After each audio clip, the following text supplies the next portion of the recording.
Bonjour, bonjour. Aujourd'hui, je vous retrouve pour vous présenter le tome 2 du Pont des Tempêtes que j'essaye de vous mettre par là. Ou alors, je vous le mettrai dans le menu en dessous de la vidéo qui vous présente la vidéo.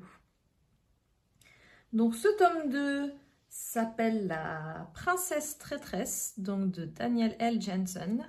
Donc aujourd'hui, vous le verrez, j'ai changé, vous voyez, j'ai amélioré mon dispositif, n'est-ce pas?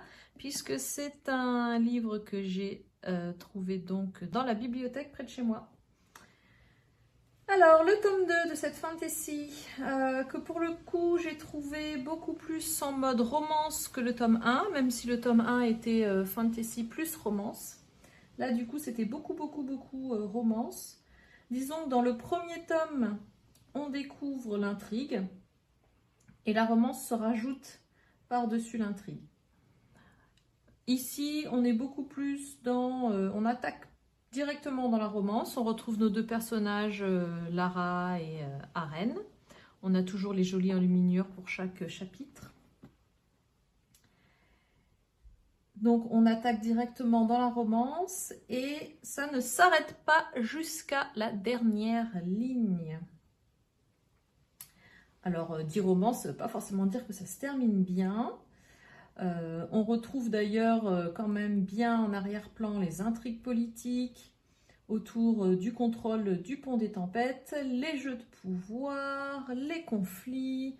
On a toujours des combats, on a toujours des allusions et une scène charnelle décrite clairement.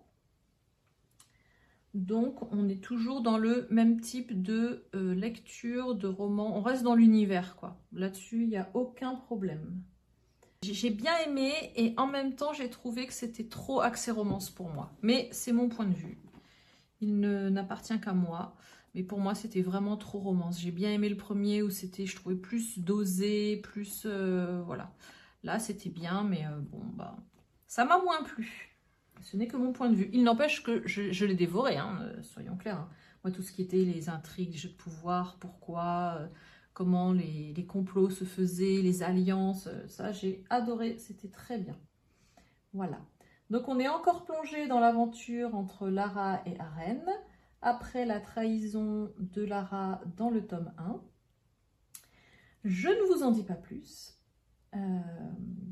On va surtout voir dans ce livre qu'est-ce qui se passe avec Aren.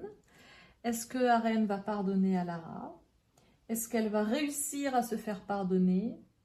Est-ce qu'elle va réussir à se pardonner? Parce que ça fait quand même partie aussi de... Ça apparaît dans la fin du tome 1 et ça revient beaucoup dans ce tome-là. Et bien sûr, est-ce que l'amour est encore possible entre les deux?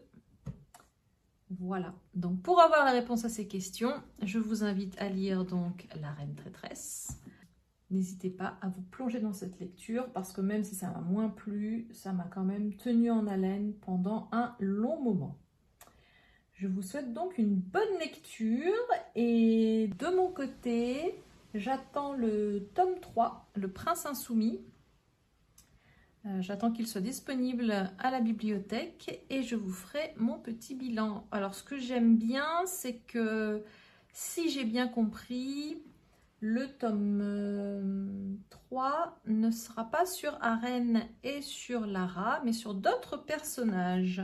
Je vous avoue que si ça avait continué sur ces personnages, je n'aurais pas continué la saga. Mais là, en l'occurrence, je suis curieuse de voir comment les choses vont être abordées dans le prochain tome. Je vous dis à bientôt. Bye bye.